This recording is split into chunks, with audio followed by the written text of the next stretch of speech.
Hello guys, how are you? Today hydrogen chapter number 13 उसका हम next topic लेंगे, जिसको मैंने आपको बताया था कि हम प्रॉपर्टीज़ के बारे में एल्केन टॉपिक हमने लिया था। एल्केन की प्रॉपर्टीज़ के बारे में हम डिस्कस करने वाले हैं।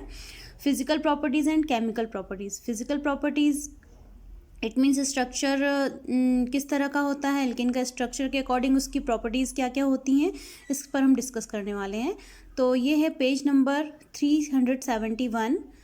इसमें 13.2.3 ये अपना टॉपिक है, फिजिकल प्रॉपर्टीज़, एल्केन्स की फिजिकल प्रॉपर्टीज़। आप देख सकते हैं यहाँ पर alkanes are most non polar molecules. तो मैं इसको रीड नहीं करूँगी, मैं आपको डायरेक्ट समझा देती हूँ इसको। तो अल्केन्स जो होते हैं वो नॉन पोलर होते हैं because of covalent nature of carbon carbon hydrogen bond. क्योंकि इसमें जो कार्बन और हाइड्रोकार्बन हाइड्रोजन बॉन्ड है, तो उसके अकॉर्डिंग कार्बन और हाइड्रोजन की जो इलेक्ट्रोनिगेटिविटी है उसमें बहुत ही कम डिफरेंस होता है। इस कारण से ये नॉन पोलर होते हैं। कार्बन एंड हाइड्रोजन एटम्स के बीच में इलेक्ट्रोनिगेटिविटी कम होती है। They possess week van der Waals force. इनके बीच में इसका जो बॉन्ड है, आप देख सकते हैं कार्बन हाइड्रोजन बॉन्ड, इसमें वंडरवॉल फोर्स का वर्क करता है और ये बहुत ही वीक होता है। इस कारण से आसानी से ये ब्रेक हो जाता है और हाइड्रोजन का सब्स्टिट्यूशन भी हो जाता है इसमें, और इस तरह से हमें एक लंबी चेन मिल जाती है। Due to the weak forces the first 4 members C1 and C4 are gases. Weak force होने के कारण एक्चुअली आपको पता ही होगा कि जो गैस होती हैं उसमें बॉन्ड जो होता है उनके मॉलिक्यूल के बीच में एक्चुअली स्पेस बहुत ज़्यादा होता है, इसलिए बॉन्डिंग जो होती है वो वीक होती है, और एटम्स के बीच जो बॉन्ड होता है वो बहुत ही कमज़ोर हो जाता है और आसानी से वे एक दूसरे से दूर दूर होते हैं, और उनमें जो स्पेस होता है वो बहुत ही ज़्यादा होता है। इस कारण से इसकी जो प्रॉपर्टी होती है वो गैस जैसी होती है और वो गैसेस कहलाती हैं। जैसे यहाँ पर C1 से लेकर C4 तक जो फर्स्ट 4 मेंबर्स हैं वो गैसेस होते हैं। एक्चुअली इनमें जो वंडरवॉल फोर्स होता है, फोर्स ऑफ अट्रैक्शन, वो बहुत ही वीक होता है। उसके बाद हम आगे बढ़ें तो C5 से लेकर C17 ये लिक्विड होते हैं। आपने पढ़ा ही होगा सॉलिड, लिक्विड और गैस।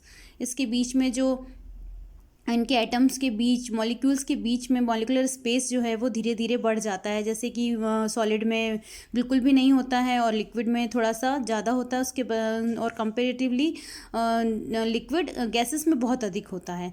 तो इस तरह से हम ये यहाँ पर बताया गया है कि C1 से C4 फर्स्ट 4 मेंबर्स गैसेस होते हैं, एंड C5 से C17 तक liquid, and those containing 18 carbon atoms और मोर आर, उससे भी ज़्यादा हो यदि, तो वो सॉलिड होते हैं 298 केल्विन पर। और ये कलरलेस होते हैं, ऑर्डरलेस होते हैं। इसमें ना ही कोई कलर शो करते हैं, ना ही इसमें कोई गंध आती है, ना ही कोई रंग दिखाई देता है। तो इस प्रकार से ये इसकी प्रॉपर्टीज़ होती हैं जो कि फिजिकल प्रॉपर्टी पढ़ने पर आपको समझ में आ जाता है। बस कुछ चीज़ें होती हैं जो हम डायरेक्ट नहीं समझ पाते हैं, इसके लिए मुझे इसको क्लियर करना था। आगे हम देखें, petrol is a mixture of, जैसा कि आपको पता है कि कोल माइंस से हमें मैथेन गैस मिलती है, मर्शी एरियाज से मैथेन गैस मिलती है, और पेट्रोलियम इसका मेन सोर्स है। नेचुरल गैस और पेट्रोलियम इसका मेन सोर्स होता है एल्केन्स का। तो यहाँ petrol is a mixture of hydrocarbons and is used as a fuel for automobiles. Automobiles में इसका यूज़ किया जाता है as a fuel. Petrol and lower fraction of petroleum are also used for dry cleaning of clothes. Petrol and lower fractions, petrol से जो भी material हमें raw material मिल रहा है उसका यूज़ हम ड्राई क्लीनिंग में करते हैं। इसके अलावा on the basis of this observation what do you think about the nature of the greasy substance. जो ग्रीसी सब्सटेंस होते हैं उसके बारे में आप क्या सोचते हैं, उसके बारे में इसमें आगे बताया गया है।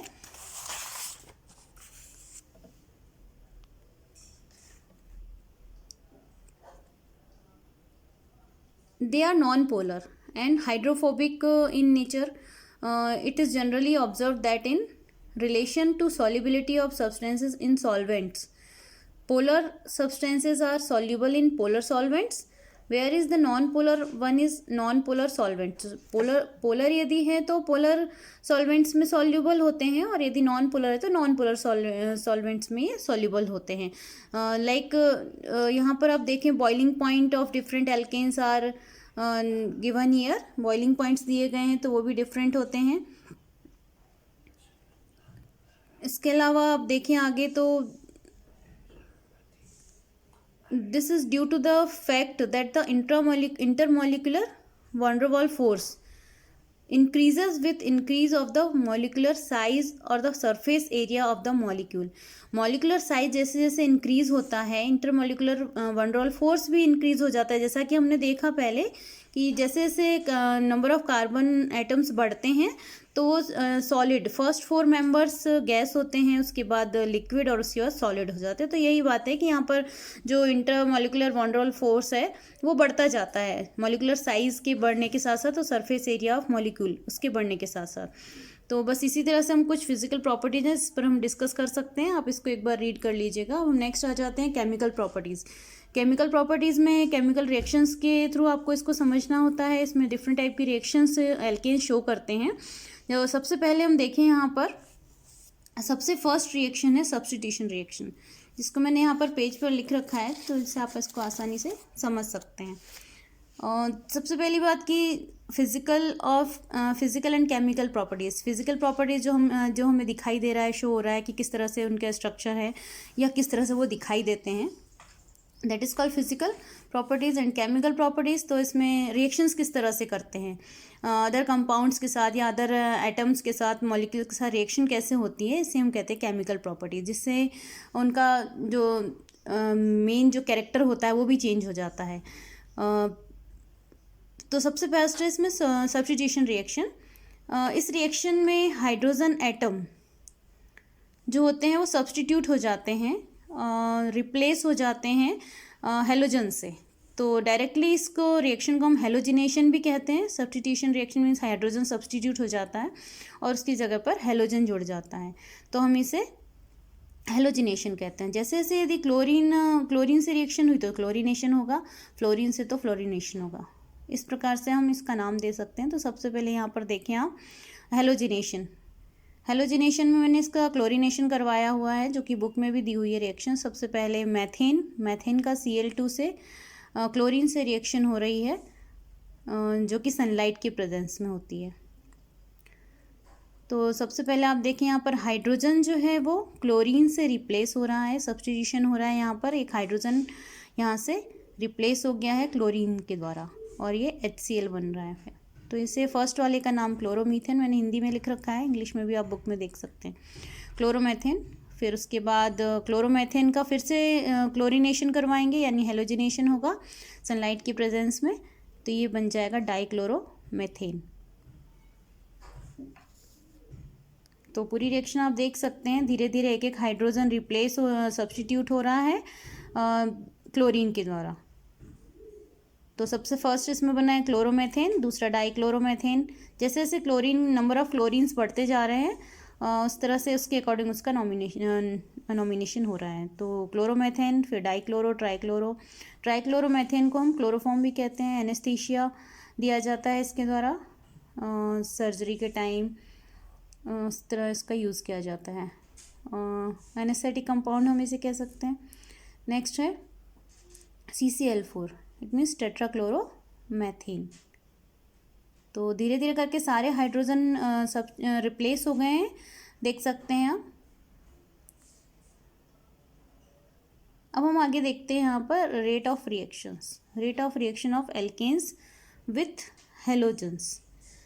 हेलोजन के से रिएक्शन होने के टाइम, यानी हेलोजन से जब रिएक्ट हो रहा है, हाइड्रोकार्बन का रिएक्शन हो रहा है, तो किस तरह से जो रिएक्शन की रेट है यानी कि दर है, किस गति से कोई रिएक्शन कंप्लीट होती है वो यहाँ पर दिखाया गया है। तो सबसे फास्ट जो है वो फ्लोरीन के द्वारा रिएक्शन होती है, फिर क्लोरीन, फिर ब्रोमीन, फिर आयोडीन।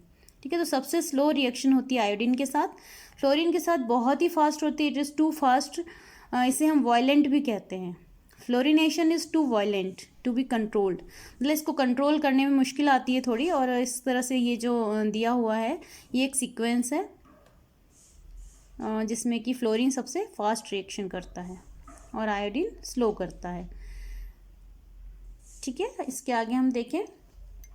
इसी तरह से टर्शरी हाइड्रोकार्बन सेकेंडरी और प्राइमरी का होता है। टर्शरी सबसे ज़्यादा फास्ट, उसके सेकेंडरी, फिर प्राइमरी से। प्राइमरी मीन्स जैसे CH4 से हो रही है रिएक्शन यहाँ पर। ओके, नेक्स्ट पेज पर आ जाते हैं हम। ये है पेज नंबर 373। एक्चुअली जब आयोडीन से रिएक्शन होती है तो HiO3 बन जाता है ना। तो सबसे पहले मैथेन से रिएक्शन करवाइए I2। ये एक रिवर्सिबल रिएक्शन होती है, बहुत ही स्लो होती है। इसमें बन गया है मैथिल आयोडाइड या आइडोमेथेन कहेंगे हम इसे, और साथ में हाइड्रोजन आयोडाइड इसमें प्रोड्यूस हो रहा है। HiO3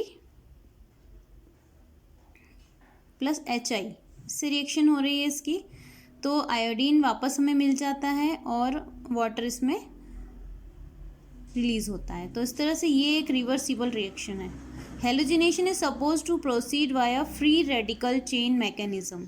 इस पूरी रिएक्शन में एक free radical chain mechanism work करती है और इसी के थ्रू ये रिएक्शन कंप्लीट होती है, जो कि स्टेप बाय स्टेप होती है। इसमें 3 स्टेप्स होते हैं, ये मैं दिखा रही हूँ आपको। इसका मैकेनिज्म हम समझे कि क्या होता है। तो सबसे पहले इनिशिएशन, दूसरा प्रोपेगेशन और थर्ड है टर्मिनेशन। तो सबसे पहले आप देखें initiation.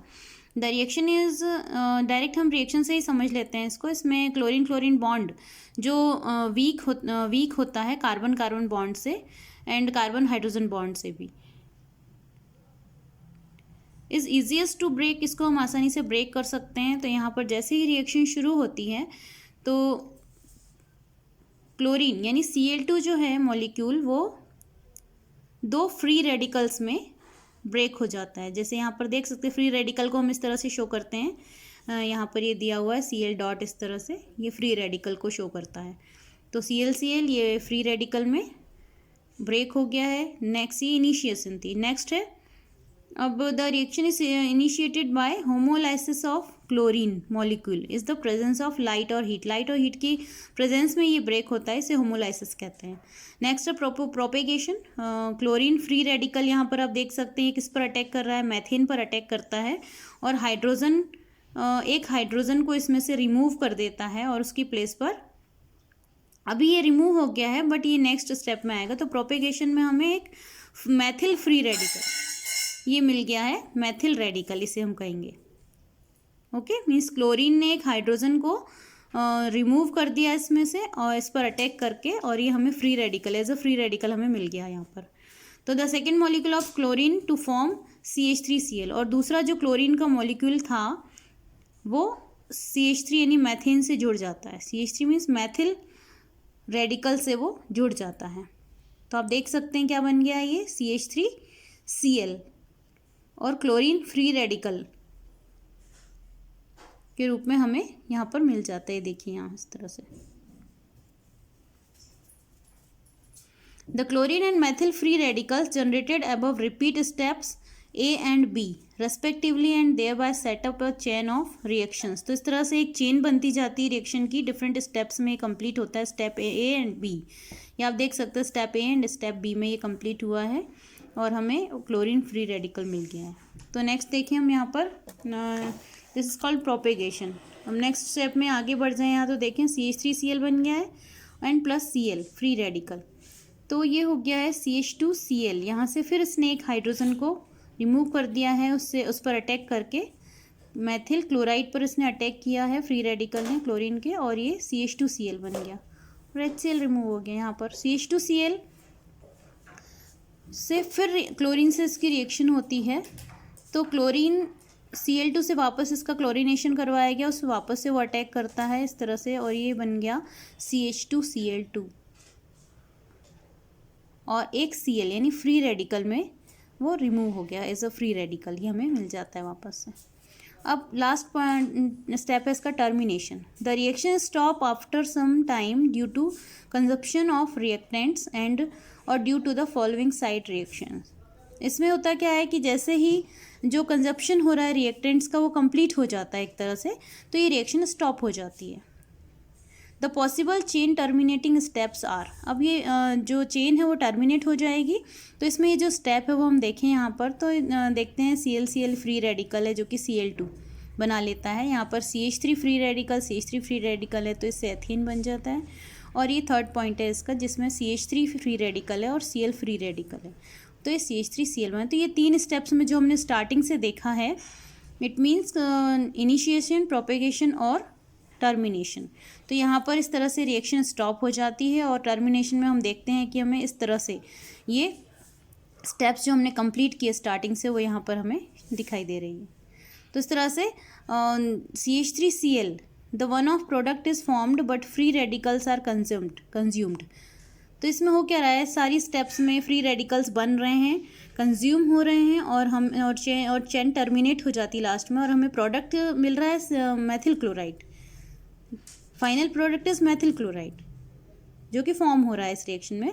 The above mechanism help us to understand the reason for the formation of ethane as a by product during chlorination of methane. तो इसमें ये पता चल रहा है हमें कि जो एथेन है वो उसका फॉर्मेशन किस रीज़न के कारण होता है। तो ये हमें फ्री रेडिकल्स की जो स्टेप बाय स्टेप हमने देखे हैं उससे हमें आसानी से समझ में आ जाता है। तो हमें ये समझ आता है कि मैथेन का जब क्लोरीनेशन होता है तो हमें कहीं ना कहीं एथेन एज अ प्रोडक्ट हमें मिल जाता है।